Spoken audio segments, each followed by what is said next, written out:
akan mengulas materi mengenai walimatul arsy, materi mengenai hak dan kewajiban suami terhadap istri, hak dan kewajiban istri terhadap suami, nafkah, kiswah dan tempat tinggal, kedudukan dan hikmah mahar dalam perkawinan, hukum menikahi wanita yang pernah berzina, dan perjanjian pernikahan.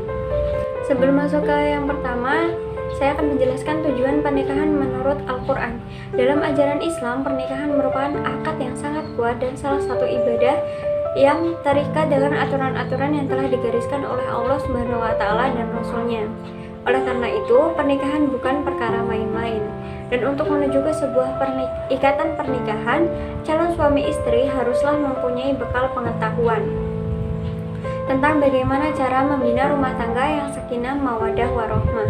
Baiklah, langsung saja ke materi yang pertama, yaitu walimatul arsy. Walimatul arsy atau pesta pernikahan harus dilaksanakan dengan cara islami, tidak boleh membuka aurat dengan yang bukan muhrimnya. Jikalau dilaksanakan pesta lalu ada tamu yang datang, maka perlakukanlah tamu itu dengan wajar yang disyariatkan dalam agama Islam. Bercampurnya laki-laki dengan perempuan ada syaratnya sehingga tidak haram. Laki-laki dan perempuan yang bukan mahramnya berduaan itu hukumnya haram, karena yang ketiga adalah iblis. Jika berkumpul orang banyak ada syaratnya. Yang pertama, semua menutup aurat. Jika ada pertemuan salah satu ada yang tidak menutup aurat, maka haram semua. Yang kedua, sama-sama menjaga mata. Biarpun menutup aurat, jika mencari-cari di balik auratnya maka haram. Yang ketiga, yang dibahas adalah hal yang baik. Jika kita sudah menutup aurat lalu yang dibahas adalah yang melanggar syariat, maka tetap haram hukumnya. Yang keempat, tempatnya mulia seperti di masjid, majelis ilmu, dan lain-lain. Yang kelima, tidak boleh berdempet-dempetan sehingga menempelkan badan kita kepada yang bukan mahramnya. Selanjutnya yang akan kita bahas yaitu kewajiban suami terhadap istri dalam keluarga adalah suami wajib memberikan nafkah dan kebutuhan keluarga lainnya. Dan sebenarnya pekerjaan rumah tangga pun termasuk kewajiban suami. Namun jika suami meminta tolong kepada istrinya, maka istri wajib melakukan karena suami sudah bekerja untuk mencari nafkah. Suami juga tidak boleh membebani istri dan istri pun tidak boleh menuntut suami yang berlebihan. Dalam berkeluarga sebaiknya selalu bekerja sama dalam melakukan hal apapun. Contohnya mengurus anak-anak itu bukan kewajiban istri, melainkan kewajiban bersama untuk mengurusnya. Untuk materi yang selanjutnya yaitu hak dan kewajiban istri terhadap suami. Dalam keluarga, istri merupakan kewajiban untuk taat atau patuh kepada suami dan bisa menyenangkan suaminya. Seperti yang kita ketahui, suami sangat berperan penting dalam berjalannya rumah tangga. Dan suami juga adalah sosok pemimpin yang bisa membimbing serta melindungi keluarganya.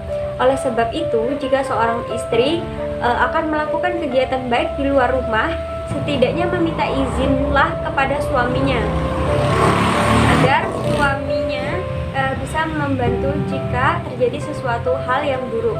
Seperti contoh, jika istri meminta izin untuk melaksanakan pekerjaan yang berat seperti ke pasar, hendaklah suami dapat membantunya, atau bila perlu suami saja yang melaksanakannya. Atau dengan ini kita bisa melihat indahnya di dalam rumah tangga tersebut. Maka bisa disimpulkan bahwa seorang istri, patuhilah syariat Nabi Shallallahu Alaihi Wasallam. Kepatuhanmu kepada suami adalah kepada Allah Subhanahu Wa Taala. Materi yang selanjutnya yaitu nafkah, kiswah, dan tempat tinggal bersama. Dalam administrasi pernikahan di Indonesia ada dua macam prosedur pemberian nafkah, yaitu pemberian nafkah mut'ah, prosedur pemberian nafkah madiyah. Pembahasan mengenai nafkah madiyah ini berkaitan dengan kewajiban suami sebagaimana tercantum dalam pasal 80 ayat 4 pada komplikasi hukum Islam buku 1. Sedangkan mengenai nafkah mut'ah, hal ini berkaitan dengan kewajiban bekas suami bila mana perkawinan putus karena talak, sesuai dengan pasal 14 ayat pertama pada komplikasi hukum Islam buku 1. Semoga penjelasan di dalam ini dapat menambah pengetahuan kita mengenai prosedur pemberian nafkah sebagaimana terdapat di dalam KHI. Untuk materi Yang selanjutnya yaitu kedudukan dan hikmah mahar dalam pernikahan. Yang akan kita bahas pertama yaitu mengenai pengertian mahar. Mahar secara etimologi artinya mas kawin. Secara terminologi, mahar ialah pemberian wajib dari calon suami kepada calon istri sebagai ketulusan hati calon suami untuk menimbulkan rasa cinta kasih bagi seorang istri kepada calon suaminya, atau suatu pemberian yang diwajibkan bagi calon suami kepada calon istrinya, baik dalam bentuk benda maupun jasa. Contohnya, memerdekakan, mengajar, dan lain-lain. Kata mahar berasal dari bahasa Arab yang termasuk kata bentuk abstrak atau masdar, yakni mahram, atau kata kerja yakni fi'il, dari mahara ya maharu maharan.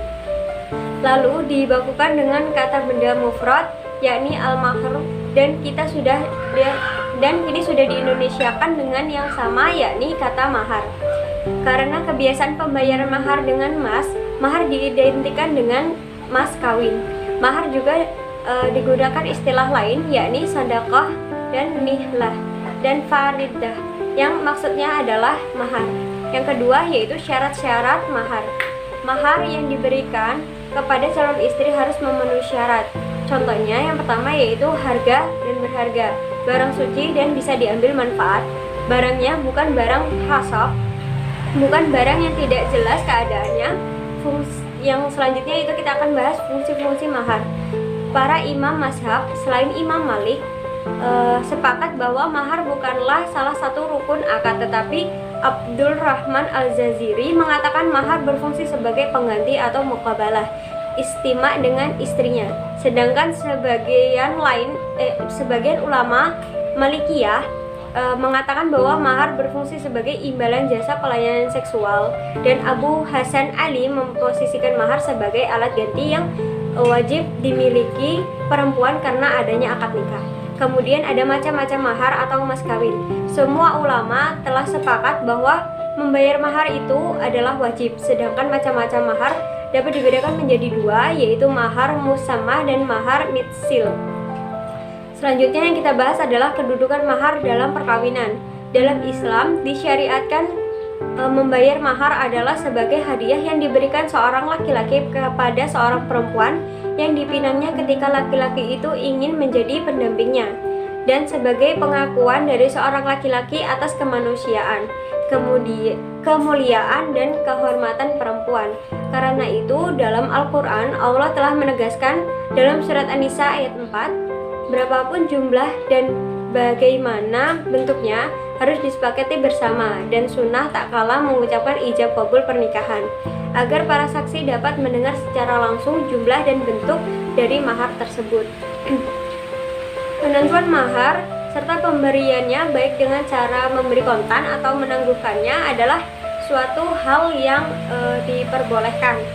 Akan tetapi ketentuan dari mahar musamah ini telah ditetapkan ketika ijab kabul pernikahan.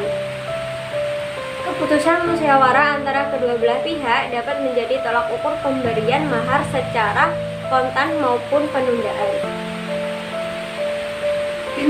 Baik, untuk yang selanjutnya yaitu hukum menikahi wanita yang pernah berzina. Mazhab Maliki mengatakan mahar hukumnya menikahi wanita yang pernah berzina. Sebagaimana diterangkan Al-Qarafi, salah seorang ulama Malikiyah, berpendapat ini merujuk kepada sikap Imam Malik sendiri. Menurut Imam Malik, hukum menikahi seorang pezina adalah makruh, namun beliau tidak mengharamkannya. Kemudian mazhab Syafi'iyah berpendapat sama dengan mazhab Maliki. Mereka memandang sah hukumnya menikahi wanita yang pernah berzina, walaupun perbuatan ini dibenci kalangan ulama mazhab ini. Sebenarnya jumhur ulama lebih dekat dengan pendapat Zahiriyah ini. Seorang pezina yang sudah bertaubat dari dosa-dosanya tetap diterima dan bisa menikah dengan orang beriman. Mereka tetap bisa menata masa depannya dengan kesolehan dan keimanan setelah mereka benar-benar bertaubat nasuha dari dosanya. Taubat diperlukan demi kelangsungan rumah tangga yang sakinah. Untuk bab materi yang selanjutnya, dan ini adalah materi yang terakhir, yaitu perjanjian perkawinan pada waktu sebelum dilangsungkannya atau selama dalam ikatan perkawinan.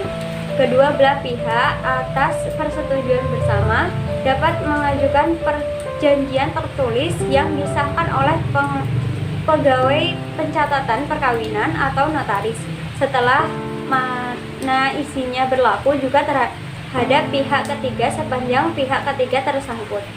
Aturan tersebut menjadi dasar dibolehkannya calon pasangan suami istri dan atau pasangan suami istri untuk membuat perjanjian perkawinan. Merujuk pada penggolongan hukum di atas, kegiatan membuat perjanjian perkawinan hukumnya adalah mubah atau boleh selama tidak melanggar asas-asas perjanjian dalam hukum Islam. Hal tersebut juga sesuai dengan ketentuan dalam pasal 45 KHI yang mengatur sebagai berikut. Kedua calon mempelai dapat mengadakan perjanjian perkawinan dalam bentuk taklid talak dan perjanjian lain yang tidak bertentangan dengan hukum Islam. Apakah isi perjanjian di perkawinan boleh menyimpang hukum Islam? Apabila merujuk pada pasal 29 ayat 2 UU Perkawinan, dijelaskan bahwa perjanjian perkawinan tidak dapat disahkan apabila melanggar batas-batas hukum, agama, dan kesusilaan. Baiklah, mungkin hanya itu yang bisa saya sampaikan. Apabila banyak terdapat kesalahan, saya mohon maaf. Saya akhiri. Wallahul muwaffiq ila aqwamit thoriq. Wassalamualaikum warahmatullahi wabarakatuh.